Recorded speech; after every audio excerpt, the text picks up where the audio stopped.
ଯେଉଁ ବ୍ୟକ୍ତି ନିଜ ମନକୁ ଶାନ୍ତ ରଖିବା ଶିଖି ଯାଇଛି ତାଠାରୁ ଅଧିକ ଧନବାନ ଏ ସାରା ସଂସାରରେ କେହି ବି ନାହାନ୍ତି।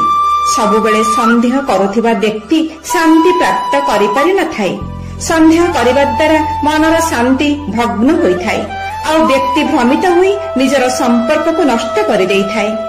କିଏ କଣ କରୁଛି, କିପରି କରୁଛି, କାହିଁକି କରୁଛି, ଏ ସବୁରୁ ଆପଣ ଯେତେ ଦୂରରେ ରହିବେ ସେତେ ହିଁ ଖୁସି ରହିବେ। ଶରୀରର ସୁନ୍ଦରତା ମନକୁ ଆକର୍ଷିତ କରିଥାଏ, କିନ୍ତୁ ସ୍ୱଭାବର ସୁନ୍ଦରତା ହୃଦୟକୁ ଆକର୍ଷିତ କରିଥାଏ। ତେଣୁ ମନୁଷ୍ୟର ସ୍ୱଭାବ ସବୁବେଳ ପାଇଁ ନିର୍ମଳ ହେବା ଆବଶ୍ୟକ। ଭଲ ମନରେ କରାଯାଉଥିବା କର୍ମ କେବେ ମଧ୍ୟ ବ୍ୟର୍ଥ ଯାଏ ନାହିଁ ଆଉ ତାହାର ଫଳ ଆମକୁ ନିଶ୍ଚୟ ମିଳିଥାଏ। ବୃକ୍ଷ କେବେ ମଧ୍ୟ ବ୍ୟଥିତ ହୁଏ ନାହିଁ। କେତେ ଫୁଲ କେତେ ଫଳ ତାଠାରୁ ଚାଲିଗଲା, ସେ ତ ସବୁବେଳେ ନୂଆ ଫୁଲ ଆଉ ନୂଆ ଫଳର ସୃଷ୍ଟିରେ ବ୍ୟସ୍ତ ଥାଏ।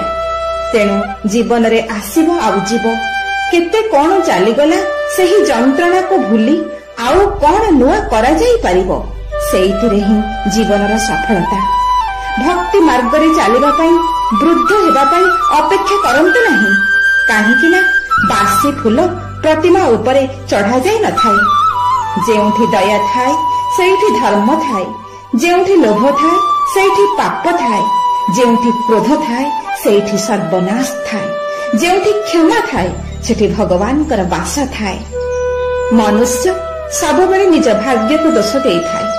ଏ କଥା ଜାଣିଲା ପରେ ବି ଭାଗ୍ୟଠାରୁ ଉଚ୍ଚ ତାର କର୍ମ ଅଟେ, ଯାହା ତା ନିଜ ହାତରେ ହିଁ ଅଛି। ଭଗବାନ ଶ୍ରୀକୃଷ୍ଣ କହିଛନ୍ତି, ମନୁଷ୍ୟ ସ୍ୱୟଂ ଅର୍ଥାତ୍ ନିଜେ ହିଁ ନିଜର ମିତ୍ର ଆଉ ନିଜେ ହିଁ ନିଜର ସବୁଠାରୁ ବଡ଼ ଶତ୍ରୁ ଅଟେ।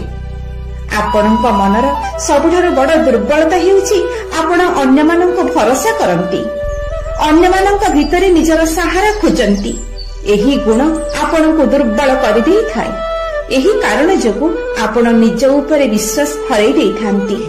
ଯେଉଁ ଲୋକ ଭାବିଥାନ୍ତି ଇଏ ତ ମୋର ସାହାରା ଅଟେ, ଅସୁବିଧା ସମୟରେ ମୋର କାମରେ ଲାଗିବ, ସେହି ଲୋକ ଅସୁବିଧା ସମୟରେ ସବୁଠାରୁ ଅଧିକ ଦୁଃଖୀ ଆଉ ଏକଲା ହୋଇଯାଇଥାନ୍ତି। ଆପଣ କେବଳ ଈଶ୍ୱରଙ୍କୁ ଆପଣଙ୍କର ସାହାରା ବନାନ୍ତୁ।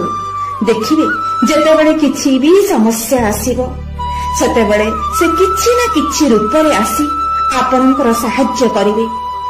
ଆପଣମାନେ ଶୁଣିଥିବେ ଦାଦାତା ଭକ୍ତ